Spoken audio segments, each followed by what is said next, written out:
Hi, I'm Enchanting Nubian Net. Welcome back. And if you're viewing my channel for the first time, welcome. A heartbreaking tragedy has shaken the South American country of Guyana, and I'm speaking about the breaking news story of 11-year-old Adriana Younge. She went missing last week, April 23rd, while staying with her family, her grandmother, Carol, Xavier, and siblings at the opulent Doubleday Hotel. But unfortunately, this news has worsened. Sadly, tragically, the young girl was found deceased just days after her disappearance, and according to reports, there was a search on the grounds and a few hotel rooms. However, not every single room was searched in depth. Some access was given to investigators to go to the yard, storeroom, roof, etc. And the search party allegedly looked around, and even they looked inside the large pool at the hotel. Soon afterwards, the body of deceased Adriana Younge was discovered in that same pool. About 20 hours later, how could this be? So allegedly, there is foul play. The family and Guyanese citizens have expressed that a person or persons moved the body from an unknown location and placed Adriana Younge in the pool. So on Sunday evening, in a shocking turn of events, a massive fire engulfed the luxury property. Now, yesterday on TikTok, there have been so many uploaded video footages of Guyanese citizens and townspeople who have found evidence on the property. The people whose faces were mainly hidden, they found burnt bundles or stacks of American dollars. Allegedly, some folks believe that the child's kidnapping was a human trafficking plot that may have gone wrong.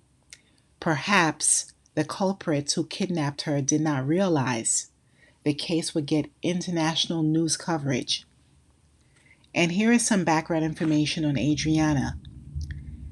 She was described as a very bright, spirited young girl, only 11 years old. She was vacationing at this hotel. Now, the venue is known for, having manicured grounds, high clientele of diplomats, business executives, and of course, a lot of tourists. According to the family members, Adriana Younge was last seen around 4:30 p.m. on Friday, April 25th. Excuse me, I think I said the 23rd before. I believe April 25th was when she disappeared near the resort's East Wing. And she was playing with, I believe, other children, a cousin. In quotes, a relative said she was laughing just moments before, said her aunt, Melissa Younge, tears streaming down her face.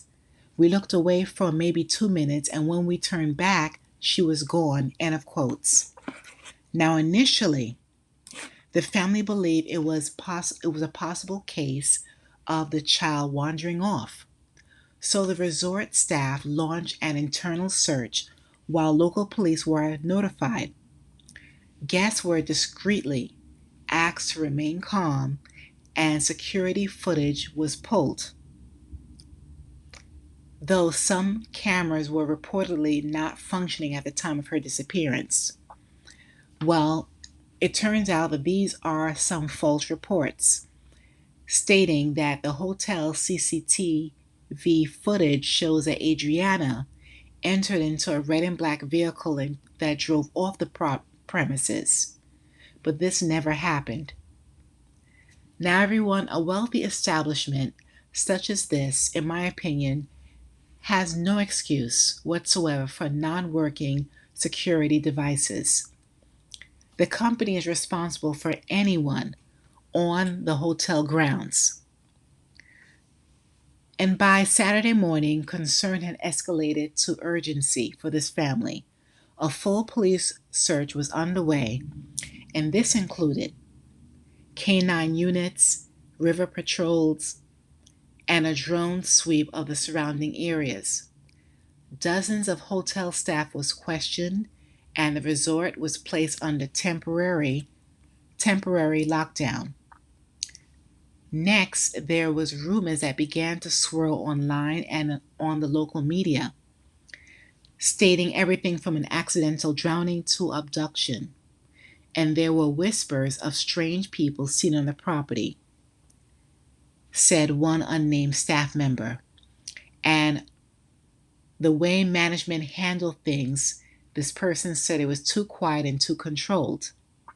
Now, the Young family criticized what they described as a hotel's evasive and delayed cooperation. That means they were dragging their feet with investigators. Another statement, they said in quotes, "We beg for help for full transparency." But it felt like they were more worried about their image than about Adriana. And this was stated by her father, Franklin Young. So then on Sunday night, April 27th, just before 9 p.m., this tragedy turned into catastrophe. A massive fire erupted in the main building of the Doubleday Hotel. Witnesses reported hearing two loud explosions near the kitchen and laundry quarters before flames was rapidly spreading through the structure. Numerous guests fled in panic. Firefighters from Georgetown, I believe it's Teamery and Vedri in Hoop, these towns battled the fire throughout the night. So it was during the early morning hours of Monday, the crew sifted through the blackened areas, the remains of the East Wing, and a horrifying discovery was made. Adriana's young body was found at the pool. Now again, this is 20 hours later, about 10 to 10:30 a.m., and she was not facing downwards. Instead, the family representative stated that her body was floating in an upright position. So the autopsy consisted of a series of scans, including X-rays and full body CT.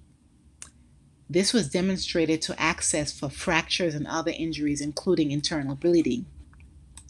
Now, Adriana's face was swollen. She had scarring, bruising, scratches on her knees, etc.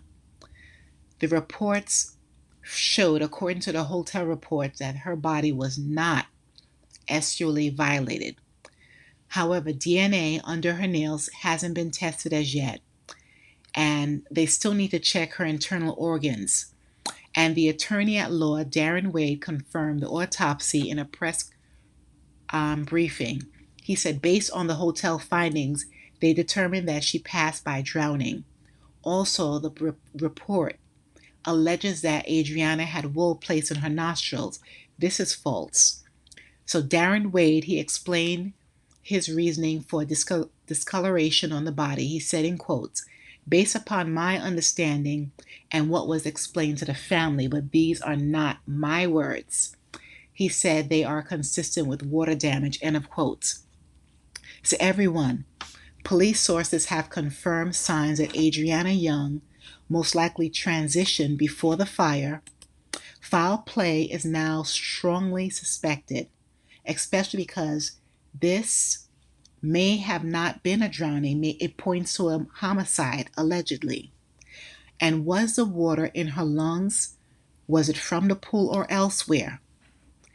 And there's a lot of scrutiny, everyone, with this case. This case is ongoing, and I pray for justice for the family. I pray my condolences for the family. I pray that she rests in peace, and there's a continual investigation that will not let up until this case is solved. Everyone, please be safe wherever you go. Thank you for watching.